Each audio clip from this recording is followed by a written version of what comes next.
당신은 단 3초 만에 평생을 함께할 사람을 알아볼 수 있나? 불가능하다고 생각하시겠죠.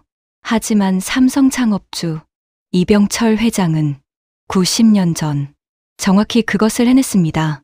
1927년 봄, 대구의 작은 마을, 25살 청년 이병철은 인생의 가장 중요한 선택 앞에 서 있었습니다.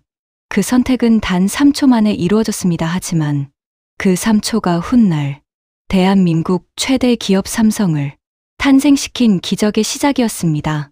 사람들은 내게 묻네. 어떻게 그 짧은 순간에 평생 동반자를 알아봤습니까? 나는 이렇게 답하지. 복은 얼굴에 쓰여 있네. 단 3초만 제대로 보면 그 사람의 인생이 보인다네. 자네들은 혹시 이런 경험이 있나? 누군가를 처음 만났을 때 설명할 수 없지만 이 사람은 다르다는 느낌을 받은 적 말이야. 그게 바로 직관이네. 하지만 그 직관을 어떻게 믿고 어떻게 해석하는가? 그것이 인생을 결정하지. 오늘 이 영상에서는 이병철 회장이 단 한 번에 맞선에서 박두월 여사를 선택한 그 3초의 비밀, 그리고 그가 평생 강조했던 복을 부르는 사람의 5가지 징표를 낱낱이 공개합니다. 이것은 단순한 연애 이야기가 아닙니다. 이것은 인생의 동반자를, 사업의 파트너를, 진짜 인재를 알아보는 냉정하고도 정확한 지혜입니다. 이 영상을 끝까지 보신다면 당신도 오늘부터 단 3초 만에 진짜 사람을 알아보는 눈을 갖게 될 것입니다. 자, 지금부터 90년 전 대구, 그 운명의 3초로 돌아가 보겠습니다. 1927년 봄이었네. 나는 25살, 대구에서 작은 장사를 하는 무명의 청년이었지. 당시 우리 집안은 솔직히 말하면 기울어가고 있었네. 한때는 부유했지만 아버지 사업의 실패로 재산이 많이 줄어든 상태였어. 하지만 집안 어른들은 여전히 체면을 중시하셨지. 당시 이병철은 집안의 권유로 여러 맞선 자리에 나갔습니다. 모두 조건 좋은 집안의 딸들이었습니다. 하지만 그는 모두 거절했습니다. 첫 번째 맞선 상대는 부유한 상인 집안의 딸이었네. 나는 그녀를 봤어. 화려한 옷차림, 자신감 넘치는 걸음걸이. 주변 사람들은 모두 좋은 인연이다라고 했지. 하지만 나는 그녀의 눈을 봤네. 그 눈에는 우월감이 있었어. 나는 당신보다 나은 집안에서 왔다는 그런 눈빛이었지. 나는 그 자리에서 정중히 거절했네. 두 번째 맞선 상대는 지식인 집안의 딸이었습니다. 당시로서는 드물게 신식 교육을 받은 신여성이었죠. 두 번째 여성도 훌륭했네. 학식도 있고 말도 잘했어. 하지만 그녀의 눈빛에는 계산이 보였네. 내가 어떤 사업을 하는지, 얼마나 전망이 있는지 끊임없이 저울질하는 눈빛이었어. 나는 그것도 거절했지. 집안 어른들은 점점 화가 나기 시작했습니다. 할아버지께서 호통을 치셨네. 병철아, 대체 무엇이 불만이냐? 좋은 집안 딸들을 왜 거절하는가? 나는 대답했어. 할아버지, 저는 조건이 아니라 사람을 보고 싶습니다. 사람이 뭐가 중요하냐? 집안과 재산이 중요하지. 하지만 나는 이미 알고 있었네. 인생의 성패는 조건이 아니라 함께 걷는 사람에게 달려있다는 것을. 세 번째, 네 번째 맞선도 모두 비슷했습니다. 조건은 좋았지만 이병철 회장의 마음을 움직이지 못했습니다. 그리고 어느 봄날, 집안 어른이 마지막 통첩을 하셨습니다. 큰아버지께서 단호하게 말씀하셨네. 병철아, 이번이 마지막이다. 이번에도 거절하면 너는 혼자 살아라. 나는 솔직히 두려웠네. 평생 혼자 살게 될지도 모른다는 생각이 들었어. 그날도 이병철은 큰 기대 없이 맞선 자리에 나갔습니다. 당시 맞선은 지금처럼 마주 앉아 대화하는 형식이 아니었습니다. 당시 맞선은 참 독특했네. 남녀가 각자 정해진 길을 천천히 걷는 거야. 서로 스쳐 지나가며 단 한 번 보는 거지. 말 한마디도 나누지 못하네. 단 한 번, 단 몇 초. 그게 전부였어. 이병철은 정해진 자리에 섰습니다. 마음속으로 생각했습니다. 이번에도 그냥 형식적으로 보고 거절하자 하지만 그때였습니다. 저 멀리서 한 여성이 천천히 걸어오고 있었네. 평범한 한복 차림이었어. 화려하지 않았지. 머리는 단정하게 정리되어 있었고 걸음걸이는 조용했네. 그녀가 점점 가까워졌어. 10m, 5m, 3m. 그리고 그 순간 박두월 여사가 이병철의 앞을 지나갔습니다. 단 3초 그 3초 동안 나는 그녀의 눈을 봤네. 시간이 멈췄어. 그녀의 눈빛은 어떻게 표현해야 할까? 맑았네. 구름 한 점 없는 가을 하늘처럼 맑았어. 계산이 없었네. 욕심이 없었지. 우월감도 열등감도 없었어. 그저 진심만 있었네. 이 사람과 함께라면 어떤 길도 갈 수 있겠다. 그런 조용한 결단이 그녀의 눈빛에 담겨 있었어. 이병철은 그 자리에 얼어붙듯 서 있었습니다. 박두월 여사는 고개를 살짝 숙이며 지나갔습니다. 그녀가 지나간 후에도 나는 한참을 그 자리에 서 있었네. 머릿속이 하얘졌어. 하지만 동시에 모든 것이 명확해졌지. 바로 저 사람이다. 주변 사람들이 물었습니다. 어떻습니까? 마음에 드십니까? 나는 즉시 대답했네. 예, 저 여성과 결혼하겠습니다. 중매인이 놀라며 말했어.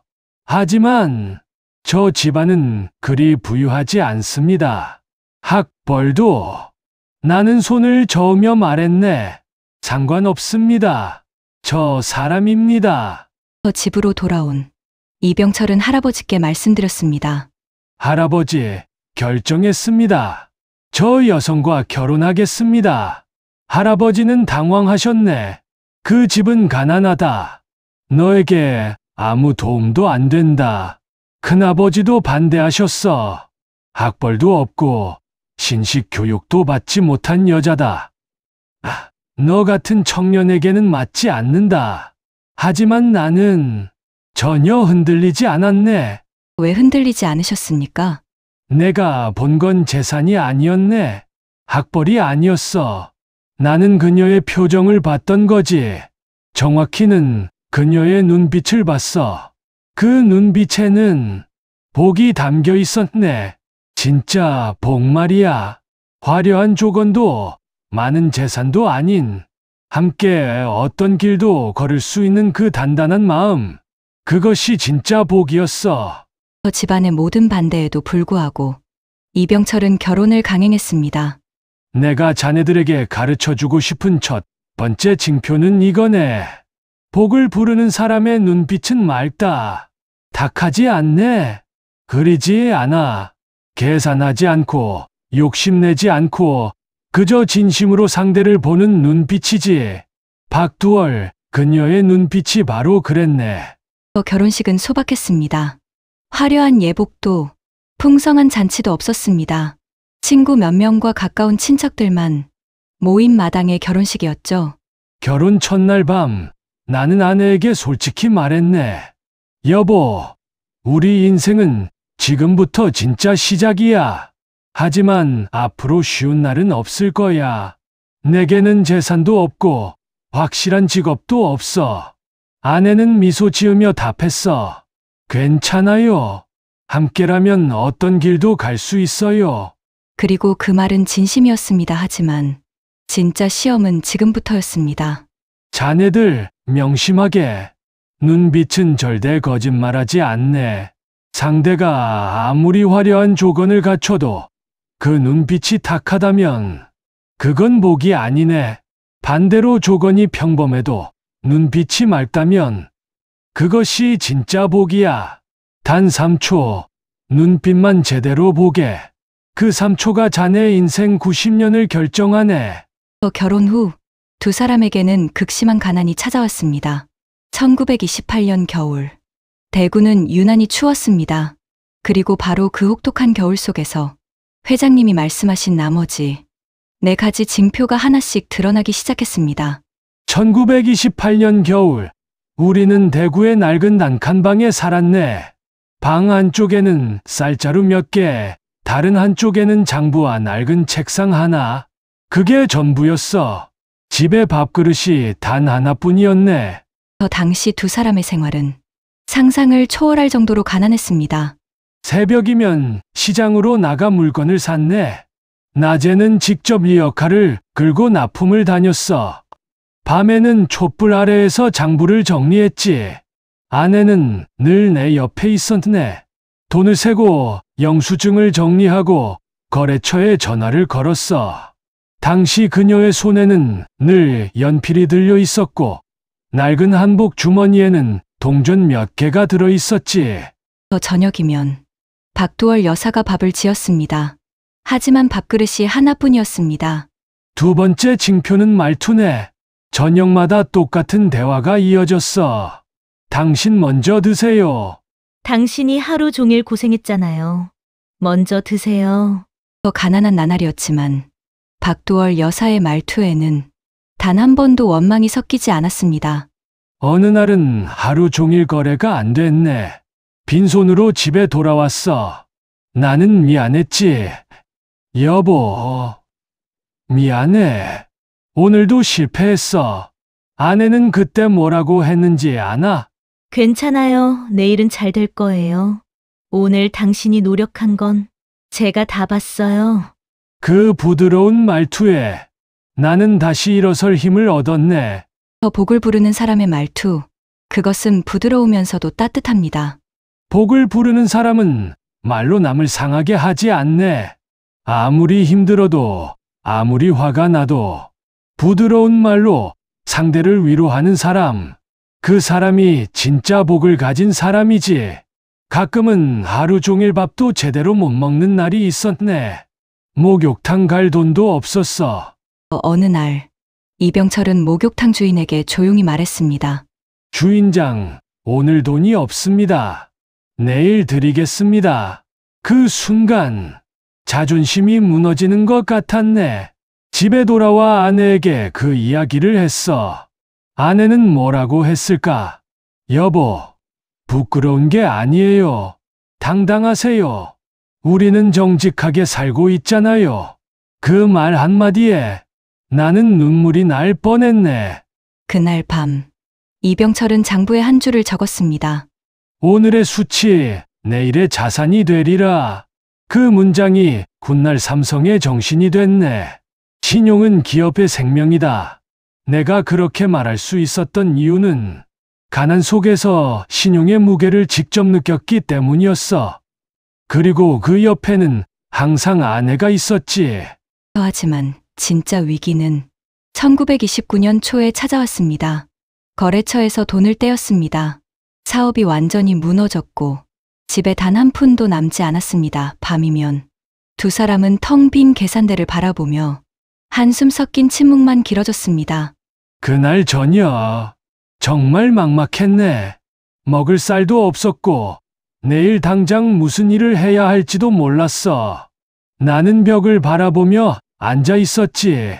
그때 아내가 조용히 일어나더니 장롱을 열었네. 박두월 여사는 결혼할 때 친정에서 받아온 한복을 꺼내 들었습니다.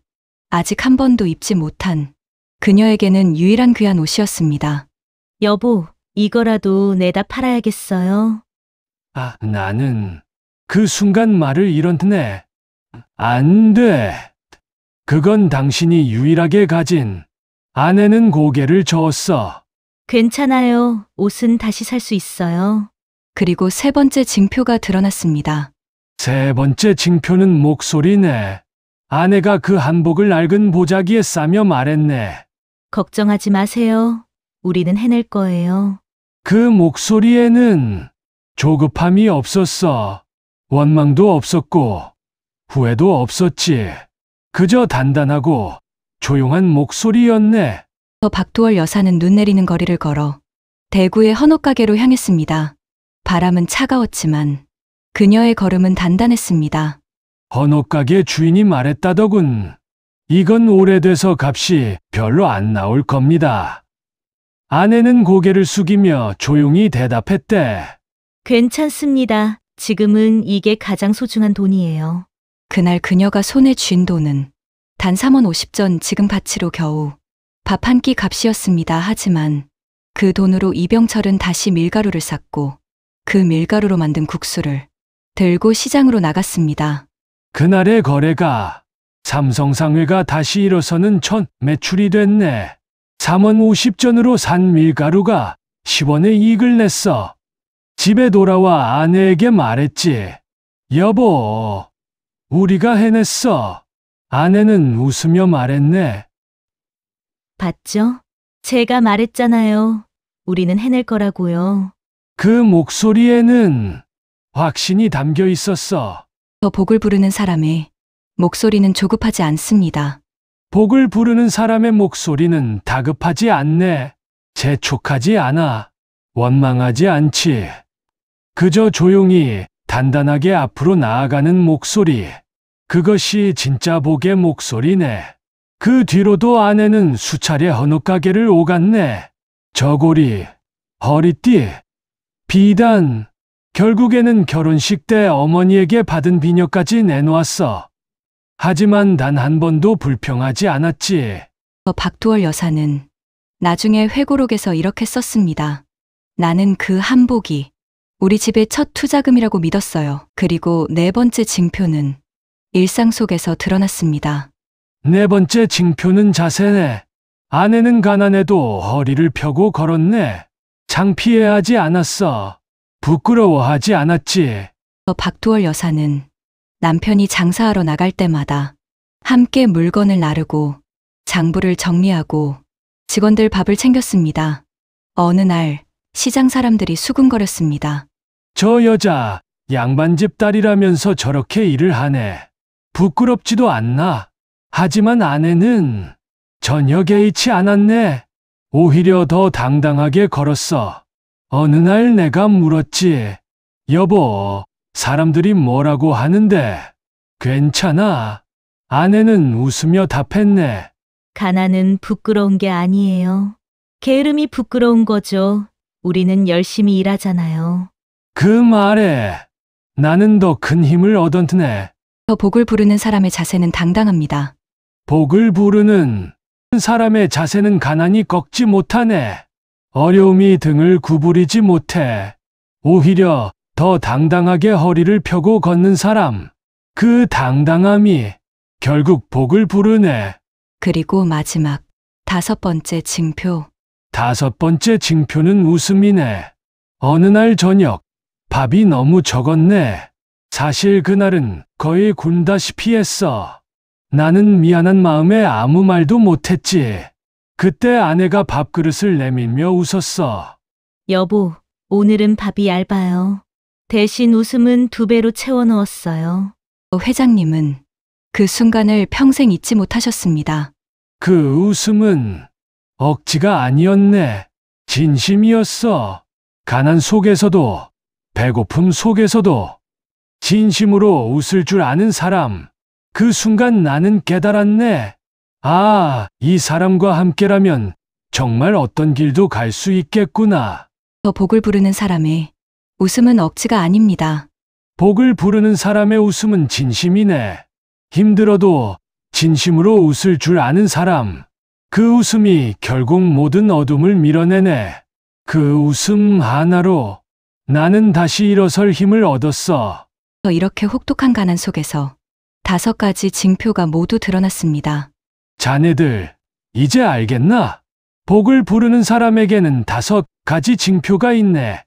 첫째, 맑은 눈빛, 계산하지 않고 진심으로 상대를 보는 눈. 둘째, 부드러운 말투, 힘들어도 상대를 위로할 줄 아는 말. 셋째, 단단한 목소리, 조급하지 않고 확신을 주는 목소리. 넷째, 당당한 자세, 가난해도 꺾이지 않는 자세. 다섯째, 진심 어린 웃음, 억지가 아닌 진심의 웃음. 이 5가지가 모두 있는 사람. 그 사람이 바로 복 그 자체네. 그리고 그 복은 현실이 되었습니다. 1938년 우리는 삼성상회를 정식으로 세웠네. 당시 자본금은 고작 3만 원. 지금 가치로 1,000만 원 정도였지. 사람들은 내가 세웠다고 하지만 진실은 다르네. 아내가 함께 세운 거지. 박두월 여사는 단순한 내조자가 아니었습니다. 그녀는 진정한 공동 창업자였습니다. 밤마다 장부를 정리할 때 아내는 옆에서 등불을 들어줬네. 여보, 글씨가 잘 안 보이잖아요. 불 좀 가까이 할게요. 그 안줄기 불빛이 삼성의 시작이었네. 직원들 월급날이면 아내가 직접 봉투에 돈을 담았어. 한 푼 한 푼 세면서 말하곤 했지. 이 돈으로 가족들이 밥을 먹겠구나.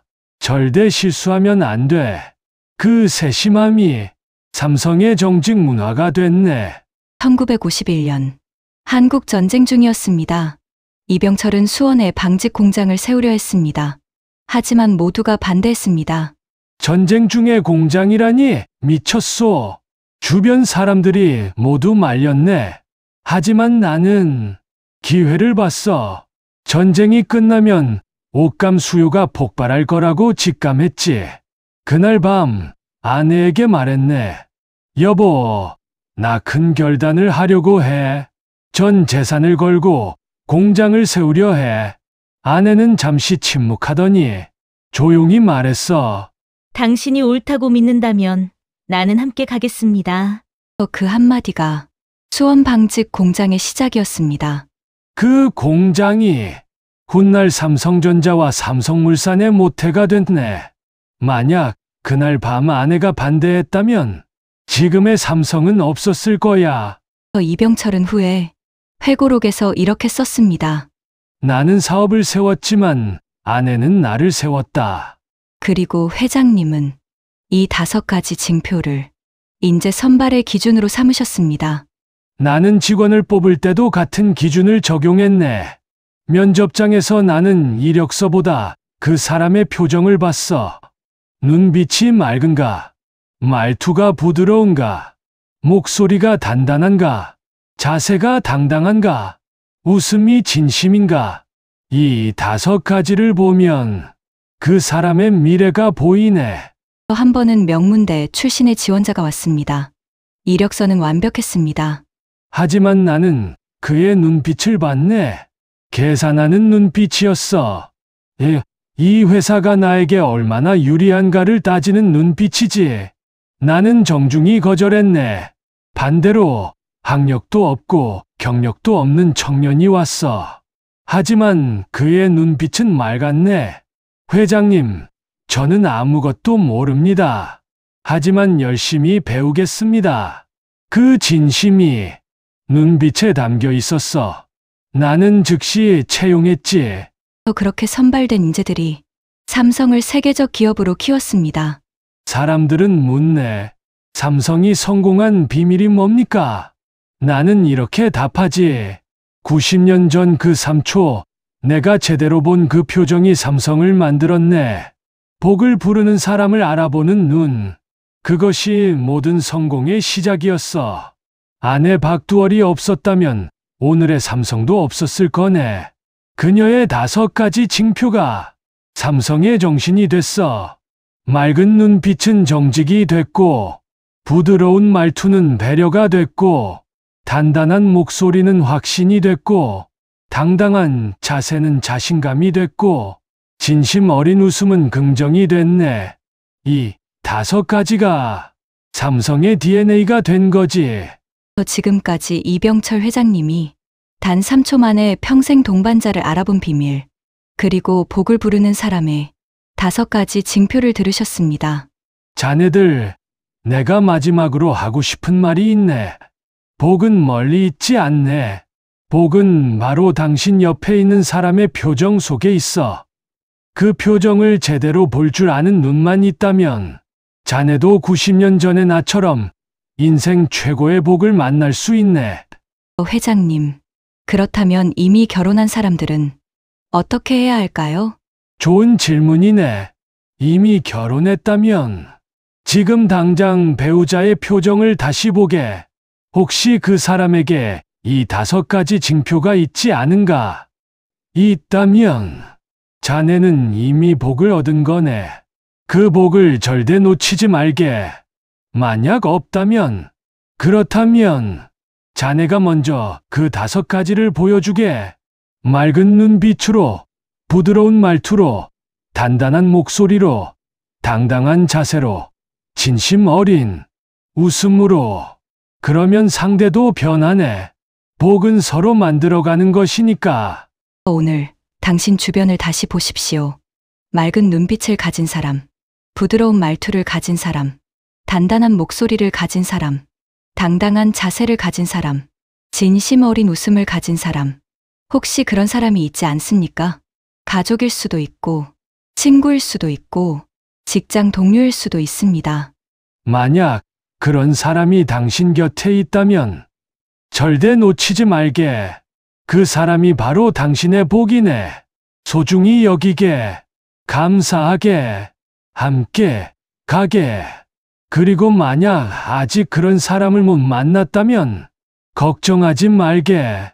자네가 먼저 그 5가지 징표를 가진 사람이 되게. 그러면 복이 자네를 찾아올 거네. 왜냐하면 복은 복을 알아보니까. 이병철 회장님은 1987년 11월 향년 78세로 세상을 떠나셨습니다. 하지만 회장님이 90년 전 3초 만에 발견한 그 복, 박두월 여사와 함께 세운 삼성은 지금도 전 세계를 빛내고 있습니다. 그리고 박두월 여사는 회장님이 떠나신 후에도 20년을 더 사셨습니다. 2007년 향년 97세로 눈을 감으실 때까지 삼성 가족들의 어머니로 남으셨죠. 자네들 오늘부터 단 3초 동안 상대의 표정을 제대로 보게. 그 3초가 자네 인생 90년을 바꿀 걸세. 나는 그 3초로 박두월을 만났고, 그 3초로 삼성을 세웠고, 그 3초로 복을 얻었네. 자네들도 그 3초를 놓치지 말게. 이 이야기가 당신의 인생에 작은 깨달음을 주었다면 징표라는 단어를 댓글로 남겨주십시오. 그 한 글자가 당신이 복을 알아보는 눈을 갖게 되는 첫 신호가 될 것입니다. 그리고 오늘부터 단 3초 동안만이라도 당신 옆 사람의 표정을 제대로 보십시오. 혹시 그 표정에 5가지 징표가 담겨 있지 않은지. 좋아요와 구독, 알림 설정은 당신의 다음 복을 준비하는 표시입니다. 다음에도 인생을 바꾸는 지혜로 찾아뵙겠습니다. 복은 표정에서 시작됩니다. 감사합니다.